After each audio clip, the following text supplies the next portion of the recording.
தமிழ் சினிமான்னு குறிப்பிட்டு சொல்லாமல் சினிமா அப்படின்னு சொன்னாலே நிச்சயமாக அதில் ஏவிஎம் குழுமத்துக்கு ஒரு முக்கியமான பங்கு இருக்குது. அந்த வகையில் ஏவிஎம் குழுமத்தைச் சேர்ந்த திரு சரவணன் அவர்கள்கிட்ட இப்போ நம்ம பேசலாம்.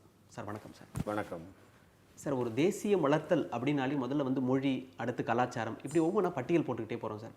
அதில் மொழி அப்படின்னு எடுத்துக்கும்போது தமிழகத்தை சேர்ந்து நீங்கள் இருந்தாலும் ஒட்டுமொத்தமாக பார்த்தீங்கன்னாக்கா சவுத் இந்தியன் லாங்குவேஜ் அப்படின்னு சொல்கிற இந்த தென்னிந்திய மொழிகளில் எல்லா இடத்துலையுமே உங்களோட ஆதிக்கம் இருந்திருக்கு. அதாவது சினிமாவுக்கு இது பண்ணணும் அப்படின்னு சொல்லிட்டு தமிழ் மட்டும் இல்லாமல் அடுத்த மொழிக்கும் போனதுக்கான காரணம் என்ன சார்? ஃபாதர் வந்து தமிழில் எடுத்திருக்காரு, ஹிந்தியில் எடுத்திருக்காரு, தெலுங்கில் எடுத்திருக்காரு, கன்னடத்தில் எடுத்திருக்காரு, பெங்காலியில் எடுத்திருக்காரு, சிங்களத்தில், ஈவன் சிங்களத்தில் கூட படம் எடுத்திருக்கான்.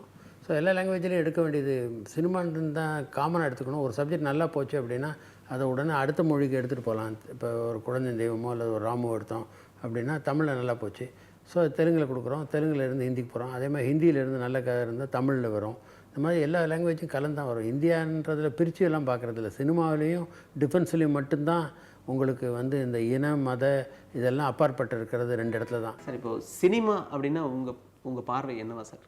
பர்சனலாக வந்து நான் சினிமா போனேன்னா நான் ஹாப்பியாக அந்த 2.5 hours என்ஜாய் பண்ணிவிட்டு அதை நினச்சிட்டு ஹாப்பியாக வரணும், வீட்டுக்கு வரணுன்றது. அஃப்கோர்ஸ் நம்ம பாவர்ட்டியை காட்டுறாங்க, அவார்டு வாங்குறாங்க, ரிவார்டு வாங்குறாங்க, அதெல்லாம் வேறு விஷயம். அதை நான் குறை சொல்லலை. பட் என்னுடைய ஆங்கிளில் நான் வந்து சினிமா போனோன்னா என்டர்டெயின்மெண்ட்டுக்காக தான் சினிமா போவேன். நான் எங்கள் படங்கள்லேயும் பெரும்பாலும் என்டர்டெயின்மெண்ட் படங்கள் தான் நாங்கள் மெஜாரிட்டி பண்ணியிருக்கோம். 1-2 ஆர்ட் ஃபில்ம் மாதிரி பண்ணியிருக்கோம், இல்லைன்னு சொல்லலை. தியாகு மாதிரி படங்கள் அதெல்லாம் எங்களுக்கு வயபிளாகவும் இல்லை, நாங்கள் பண்ணமே தவிர அது வயபிளாக இல்லை. ஸோ நாங்கள் we are sticking on to entertainment. Sir, cinema வந்து ஒவ்வொரு காலகட்டத்திலையும் ஒவ்வொரு மாதிரி பிரிக்கிறோம் சார். இப்போ எம்ஜிஆர் சிவாஜி காலத்துக்கு முந்தைய சினிமான்னு ஒன்று இருக்குது சார். அந்த சினிமா எப்படி இருந்தது சார்? அப்போது லாங்குவேஜ் வேறு மாதிரி இருக்கும். தமிழே இருந்தால் கூட மணிப்பிரவாக நடையில் நிறைய வசனங்கள் இருக்கும். டயலாக்ஸ் எல்லாம் நீங்கள் பார்த்தீங்கன்னா எங்கள் இப்போ பழைய என் மனைவி, சபாபதி, அந்த மாதிரி படங்களில் வேறு மாதிரி இருக்கும். ஸ்ரீவள்ளியிலலாம் ஒரு மாதிரி இருக்கும். அதுக்கப்புறம் லாங்குவேஜ் மாறிடுச்சு. தமிழில் ஆர்வம் ஜாஸ்தி வந்தது. சிவாஜி சாருடைய வே ஆஃப் எக்ஸ்ப்ரெஷன், கருணாநிதியினுடைய டயலாகு இதெல்லாம் சேர்ந்து ஒரு புரட்சியை ஏற்படுத்தி மாற்றங்கள் வந்தது. அதுக்கு முன்னாடி கன்னடத்தில் இருந்த ஆர்டிஸ்ட்டோ தெலுங்கில் இருக்க ஆர்டிஸ்ட்டோ என்ன மாதிரி பேசினாலும் ஜனங்க ஒத்துக்கிட்டு இருந்தாங்க. இப்போ அதுக்கப்புறம் அவங்கள ஆக்ட் பண்ணலாம், பட் அவங்ககிட்ட எதிர்பார்க்குறது நல்லா தமிழில் பேசணுன்றது. ஸோ அந்த language changes are taking place. நிறைய மாற்றங்கள் இருந்திருக்கு. இப்போ சினிமா அப்படின்றதுனால நீங்கள் சிவாஜி கணேசன் சார் பற்றி சொல்லுங்கள் சார். பக்கமான டயலாகை கூட பார்த்தீங்கன்னா ரொம்ப எளிமையாக ஒரு உள்வாங்கிக்கிட்டு யதார்த்தமாக சொல்கிற மாதிரி இருக்கும். ஆனால் இப்போ வந்து 2-3 வார்த்தைகளுக்கு மட்டுமே மறுபடியும் ஒரு டேக் போகிற மாதிரியான ஒரு காலம் இருக்குது. இது வந்து தமிழ் வந்து இதில் கொஞ்சமாக மறைஞ்சிட்டு இருக்கு அப்படிங்கிற மாதிரி எடுத்துக்கலாம் சார்? அப்படின்னு இல்லை, எல்லாமே டேக் இட் ஈஸின்ற பாலிசியில் வந்துடுச்சு. அப்போல்லாம் ஒரு படம் முடிச்சா அடுத்த படத்துக்கு போவாங்க அப்படின்னா இப்போ கடைன்னு போயிட்டுருக்காங்க. நம்பர் ஆஃப் பிக்சர் பாருங்கள். முன்னாடிலாம் 30 படம் 35 படம் வந்தால் பெரிய விஷயம் ஒரு வருஷத்துக்கு. இப்போ 180 படம் 190 படம். இந்த வருஷம் அநேகமாக இந்த 2014 வில் பி ஐ திங்க் 100-200 படம் வந்தால் கூட ஆச்சரியப்படுறதுக்கு இல்லை. 180 170ன்னு வந்தது. இப்போ 200 படம் வந்தால் ஆச்சரியப்படுறதுக்கு இல்லை. அந்த அளவுக்கு வருது. அப்படின்போது இங்கே வேலையை முடித்தா போனால் எல்லாம் ஈஸியாக எடுத்துக்கணும் அப்படின்றது வே ஆஃப் லைஃபே. பீஸா சாப்பிட்ற காலம் இது. உட்காந்து சமையல் பண்ணி சாப்பிட்றதோட ஈஸியாக சாப்பிடலாமா, அது மாதிரி எல்லாமே ஈஸியாக எடுத்துக்கிற மாதிரி வந்ததுனால தான் உங்களுக்கு அந்த ஆட்டிடியூடு வந்துருக்கு. சினிமா வந்து பட்ஜெட்டு ரொம்ப கம்மியான பட்ஜெட்லேயே படம் பண்ணணும் அப்படிங்கிற ஒரு நோக்கம் இருந்துகிட்டு இருக்குது. அது மாதிரி குறிப்பிட்ட ஒரு சில படங்கள்லாம் ரொம்ப கம்மியான பட்ஜெட்லேயே பெரிய அளவு ஹிட்லாம் கொடுத்துட்ருக்கு. பட்ஜெட்டை வச்சு ஒரு படத்தை வந்து நம்ம தீர்மானிக்க முடியறதுக்கான வாய்ப்புகள் இருக்குது. பட்ஜெட்டை வச்சு எதுவும் இல்லை, பேசிக் மெட்டீரியல் நல்லா இருந்தால் அதுதான் வேல்யூ தவிர பட்ஜெட்டுன்றது 2வது பட்ஜெட் தான். ரொம்ப பெரிய பட்ஜெட்டுக்காக படம் ஓடிடணும்னு கிடையாது. அந்த ஒரு பட்ஜெட்டை கரெக்டாக யூஸ் பண்ணி பெரிய ஆர்டிஸ்ட் எல்லாம் போட்டால் படம் ஓடிடணுன்றதும் கிடையாது. அவங்களுக்கு கரெக்டாக தீனி போடணும், அவங்களுக்கு யூஸ் பண்ணணும். அந்த இருந்தால் தான் அந்த படம் ஓட முடியும். அதே மாதிரி சின்ன படமாக இருந்தாலும் அதில் ஜீவன் இருந்தால் அந்த படம் ஓடுது. இப்போ மக்களோட ரசனை வந்து எப்படி இருக்குது? ஏன்னா 4 தலைமுறையாக வந்து நீங்கள் இந்த சினிமா துறையில் இருந்திருக்கிறதுனால இதில் வந்து ஜனங்களுக்கு வந்து முன்னாடி வந்து சினிமா மட்டும் என்டர்டெயின்மெண்ட்டு. ஒரு லேடிக்கு ஒரு படம் பிடிச்சி போச்சுன்னா, இப்போ ஒரு களத்திற்கண்ணமான்னு எடுத்துக்கிட்டிங்கன்னா, அந்த பையனை பாவமாக பட்டுட்டு ஒரு அம்மா போய் அங்கே ஒரு பையன் ஆக்ட் பண்ணுற ரொம்ப கஷ்டப்பட்டு ஆக்ட் பண்ணியிருக்காங்க, ரொம்ப நல்லா சாவித்திரி ரொம்ப நல்லா ஆக்ட் பண்ணியிருக்காங்க, வாங்க போகணும் ஒரு குடும்பத்தையே கூட்டிகிட்டு வருவாங்க. இந்த காலத்தில் அந்த audience we are lost that audience. அதாவது middle class, lower middle class, upper middle class, 3 middle class உண்டு. அந்த 3 மிடில் கிளாஸும் இப்போ சினிமா வருதில்ல, அவங்களாம் sticking on to small screen. பழைய படங்கள் டிவியில் போட்டால் உட்காந்து ரசிப்பாங்களே தவிர தியேட்டருக்கு வந்து பார்க்க மாட்டாங்க. அது மாதிரி டிவி சீரியலில் ஒருத்தர் வந்து சொன்னார், எனக்கு விளம்பரம் தான் சோறு போடுதுன்னா. நீங்கள் அட்வர்டைஸிங் லைனில் இருக்க? இல்லைங்க, டிவியில் நடுவில் இன்டர்வலில் பப்ளிசிட்டி போடுவாங்க, அப்போ தான் சாதம் கொண்டு வந்து வைப்பா, அடுத்த இன்டர்வலில் தான் சாம்பார் கொண்டு வந்து ஊற்றுவா அப்படின்னு சொல்லிட்டு. அந்த மாதிரி லைஃப் பேட்டர்ன் மாறிப்போச்சு. ஸோ அந்த audience we lost. Working class and யூத்துக்கு படம் பிடிச்சா ஓடுது. ஒர்க்கிங் கிளாஸுக்கு பிடிக்கணுன்னா அவங்களுக்கு சண்டை கிண்டை அந்த மாதிரி ஹீரோயிசம் எல்லாம் வேண்டியது இருக்குது.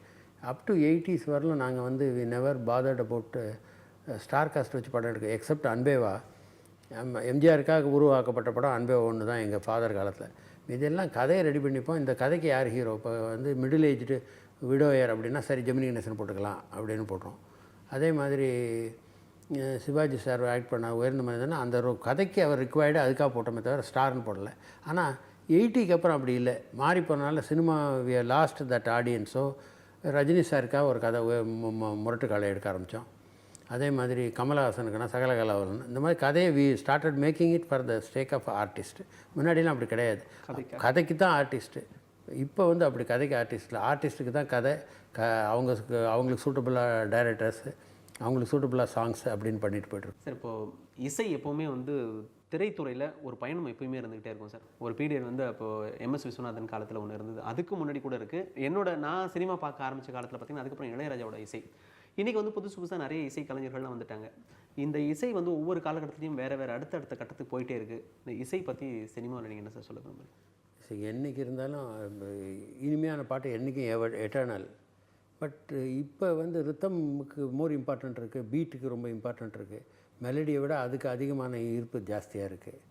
முன்னாடியெல்லாம் ரெக்கார்டிங் தியேட்டரில் கொண்டு வந்து ஃபாதர் உட்காந்து ரெக்கார்டிங்குக்கு வந்து ஃபைனலாக டேக்கிங் முன்னாடி வருவாங்க. வந்தோடனே அசிஸ்டன்ட் டைரக்டர் கொண்டு வந்து லிரிக் அப்படி கொண்டு வந்து பேடை கொண்டு வந்து கொடுப்பான், திருப்பி கொடுத்துருவார். இது எதுக்கு பண்ணுவார்?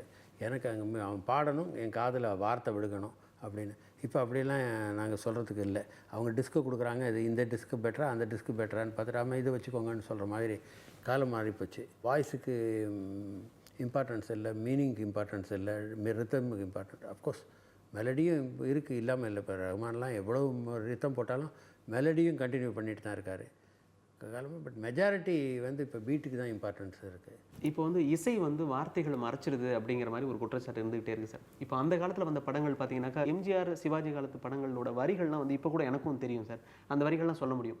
ஆனால் இன்றைக்கி எடுக்க போகிற படம், இன்றைக்கி எடுத்துக்கிட்டு இருக்கிற படம், இதெல்லாம் வந்து நாளைக்கு வந்து வார்த்தைகள் போய் சேராமலே இருக்குது. இது வந்து சினிமா வந்து ஒரு பாதை கொண்டு போயிடுமோ அப்படிங்கிற தாக்கம். நீங்கள் வந்து சினிமா இப்போ அன்றைக்கி தேதியில் வந்திருக்க படத்தினுடைய பாட்டு இன்றைக்கும் பாப்புலராக இருக்குன்னா அதுக்காக பாட்டு போடல, படம் ஓடணுன்றதுக்காக தான் பாட்டு போடுறோம். ஸோ இன்றைக்கி என்ன ரசனை இருக்கோ, இன்றைக்கி படம் ஓடணுன்றதுக்காக மியூசிக் பண்ணுறோமே தவிர 10 வருஷம் கழிச்சோ 20 வருஷம் கழிச்சோ மலர்களை போல் இன்றைக்கி கேட்கணும்னு நெசசிட்டி இல்லை. பட் அது இருக்க நல்லது தான், இல்லையே நான் சொல்லலை. பட் அதுக்காக நாங்கள் என்ன ப்ரொடியூசர்ஸ் கான்சன்ட்ரேட் பண்ணுறல. இந்த படம் எப்படி தப்பிக்கணும் அப்படின்னு தான், சிங்கம் தலையை உள்ளே விட்டு வெளியே எடுக்கிற மாதிரி தான் படம். இந்த படம் வெளியே எடுக்கும்போது அவன் எடுத்த உடனே தான் அவனுக்கு மூச்சு வரும், அது வரலும் டென்ஷன். அது மாதிரி தான் படம் எடுக்கும்போது. ஸோ என்ன பண்ணால் தெளியுன்ற மாதிரி, எதை சாப்பிட்டா பித்தம் தெளியுன்ற மாதிரி, எதை வச்சா ஓடும் அப்படின்போது. ஸோ அதுக்கேற்றப்பில் ஆடியன்ஸுக்கு இது பிடிக்குமா, ஒரு டுய்யாவில் பாட்டு பிடிக்குதா, அந்த பாட்டை அதே மாதிரி பேட்டர்னில் போடலாம் அப்படின்னு பண்ணுறாங்க ப்ரொடியூசர்ஸ். அது நிற்கணுன்றதுக்காக அவங்க பாட்டு போடல, படம் ஓடணுன்றதுக்காக தான் பாட்டு போடுறாங்க. இன்சிடென்டலி பாட்டு நிற்கிது, அன்றைக்கி மீரா பாட்டு இன்றைக்கும் கேட்குறாங்க. அதுக்காக மீராக்கு ஹெல்ப் பண்ணல, பாட்டுக்கு ஹெல்ப் பண்ணதை தவிர மீராக்கு ஹெல்ப் பண்ணலை.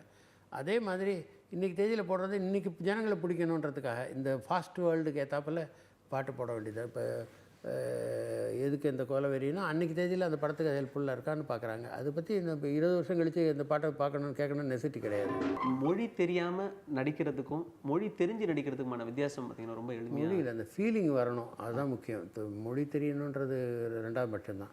இப்போ காஜோல் ஆக்ட் பண்ணாங்க, மின்சார கனவில் ஆக்ட் பண்ணாங்க, அவங்களுக்கு மொழி தெரியாது. ஆனால் அந்த ஃபீலிங்கை கொண்டு வந்தாங்க. எக்ஸ்பிரஷன் லிப் மூமெண்ட் என்ன சொல்கிறோமோ க்யூ கொடுக்குறதுக்கு ஏற்றாப்புல லிப் மூமெண்ட் கொடுத்தாங்க. நாங்கள் சொல்கிறது ஏலம் போடுறதுன்னு பக்கத்தில் இருந்து ஒரு ஆள் டயலாகை ஏலம் போடுவாங்க. இப்போ டிவி சீரியல் அந்த லெவலுக்கு வந்துருச்சு. பெரும்பாலும் லைவ் சவுண்டே கிடையாது, எல்லாம் வந்து ஹலோ சொல்லுங்கள் அப்படின்னு ஹலோ அப்படின்னும் அந்த லெவலுக்கு இறங்கிட்டாங்க. இப்போ எல்லோரும் யாருமே கான்சன்ட்ரேட் பண்ணுறதே இல்லை. சிவாஜி சாரெல்லாம் டயலாக் எல்லாம் உருப்போட்டு ஃபுல்லாக தயாராக வந்திருப்பார்.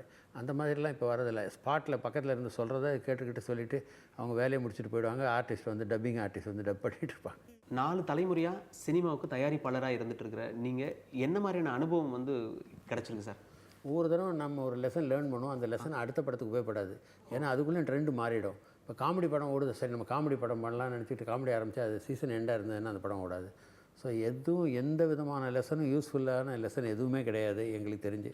இன்றைக்கி தேதியில் நடக்குமா அப்படின்னு நினச்சிக்கிட்டு எடுக்கிறோம். சில சமயத்தில் சக்ஸஸ்ஃபுல்லாக இருக்கும், சில சமயத்தில் சக்ஸஸாக இருக்கிறதில்ல. சார் தயாரிப்பாளராக இதை நான் சாதிச்சிருக்கேன் அப்படின்னு நீங்கள் சொல்ல விரும்புகிறது என்ன சார்? எதையுமே சாதிக்கலைங்க. We are trying to do, அவ்வளோதான் சொல்லலாம். இப்போ வந்து லீடர்ஸ் கிட்ட எல்லாருக்கிட்டையுமே வந்து ஒரு ஒரு தொடர்பு இருந்துகிட்டே இருக்கும் சார். இப்போ அன்றைக்கி பார்த்தீங்கன்னா அண்ணாதுரை, காமராஜர் சார், அதுக்கப்புறம் அடுத்தடுத்து எம்ஜிஆர், அதுக்கப்புறம் ஜெயலலிதா, கருணாநிதி, இப்படி ஒவ்வொருத்தவங்ககிட்டையும் ஒரு ஒரு கான்டாக்ட், உங்களுக்கான ஒரு பிணைப்பு இருந்துக்கிட்டே இருக்கும் சார். ஒவ்வொருத்தவங்களை பற்றியும் உங்களோட பார்வை. காமராஜர் வந்து ஃபாதர் ரொம்ப க்ளோஸு. எல்லாம் ஃபாதர் வந்து பார்ட்டியில் இல்லாட்டினாலும் காங்கிரஸில் ஒரு அபிமானி அல்லது காங்கிரஸோட ஈடுபாடு தன்னை வச்சுக்கிட்டு அவர் கதர் தான் போட்டுட்ருப்பார் கடைசி வரலும். காமராஜர்கிட்ட பக்தி உண்டு அவருக்கு. அண்ணா வந்து எங்களுக்கு ஓரிரவில் ஒர்க் பண்ணியிருக்காரு. அதே மாதிரி கலைஞர் வந்து பராசக்தியில் ஒர்க் பண்ணியிருக்காரு. மேடம் ஜெயலலிதா 4 படம் ஒர்க் பண்ணியிருக்காங்க. இதில் எங்கள் மாமா இந்த மாதிரி படங்களில் 4 படங்களில் வந்திருக்காங்க. எம்ஜிஆர் அன்பே வேலை பண்ணியிருக்காரு. என்டி ராமாராவ் ஒரு 4-5 படம் பண்ணியிருக்காரு எங்களுக்கு தெலுங்கில். ஸோ எல்லாரோடையும் கான்டாக்ட் உண்டு. நாங்கள் எந்த பார்ட்டியோடு சேர்ந்தவங்க இல்லை. நாங்கள் எங்களை பொறுத்தவரை நாங்கள் வந்து சினிமாக்காரங்க அப்படின்னா சினிமாவோடு நிறுத்திக்கிறோம். அவங்களோட ஃப்ரெண்ட்ஷிப் உண்டு, ஆனால் எந்த இதுலேயும் ஈடுபாடு கிடையாது. ஏன்னா எங்கள் ஃபாதர் அட்வைஸே அதுதான், அரசியல்வாதியோட ஃப்ரெண்டாக அரசியலில் என்ட்ரு ஆகாதுன்றிருக்கேன். நாங்கள் யாரும் அரசியல், எங்கள் ஃபேமிலியில் யாருமே இன்றைக்கி தேதி வரலாம் அரசியலுக்கு போகணும். பாரதியாரோட பாடல்கள் எல்லாமே வந்து பார்த்திங்கனாக்கா உங்ககிட்ட தான் அந்த உரிமம் இருக்குது அப்படிங்கிறது. அதுக்கப்புறம் வந்து அது வந்து அரசாங்க உடமையாக ஆக்கியிருக்கிற அந்த விஷயம் பற்றி சொல்லுங்கள் சார். பாரதியார் பாட்டு வந்து நாமினவர் எடுக்கும்போது எங்கள் ஃபாதர் பாரதியார் பாட்டை போடணும்னு ஃபீல் பண்ணாங்க. ஒரு நார்த் இந்தியன் ஜென்டில்மென்ட்ட பாரதியார் ஃபேமிலியில் பாரதியார் கொடுத்தாருன்னு சொல்கிறாங்க. 600 ரூபாய்க்கு அவருக்கு எதுக்கும் மெடிக்கல் எக்ஸ்பென்சஸுக்காக கம்ப்ளீட் ரைட்ஸ் அவர்கிட்ட கொடுத்துட்டாங்க. அவர் ஏதோ கிராஃபன் கம்பெனி பிஸ்னஸ் ஆரம்பிக்கணும்னு வாங்கி வச்சுருந்தார். அவர்கிட்ட தான் இருக்குன்னு இப்போ ஃபாதர் போய் நேராக அவரை போய் பார்க்க போனாங்க. எதுக்கும் சேஃப்டிக்கு ஒரு 10,000 ரூபா கையில் எடுத்துகிட்டு போயிடுவோன்னு எடுத்துகிட்டு போனாங்க. அப்போ 10,000 ரூபான்றது எவ்வளோன்னு சொல்ல முடியாது, அந்த அளவுக்கு பணம். அவர் வந்து நான் 10,000 ரூபாய்க்கு 1 ரூபா குறைஞ்சி கொடுக்க மாட்டேன் ரைட்ஸ்னார். சரின்னு இம்மிடியட்டாக கொடுத்து வாங்கிட்டு வந்துட்டாங்க. அந்த படத்தில் அந்த நாமினவர் பாட்டு வந்து பட்டம்மாள், டிகே பட்டம்மாள் தான் பாடினாங்க.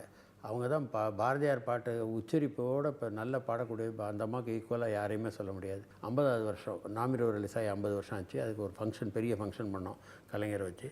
அதில் ஃபஸ்ட்டு இப்போ அவார்டே டிகே பட்டம்மாளுக்கு தான் கொடுத்தோம். அவங்களால நடக்க முடியாமல் வந்தாங்க.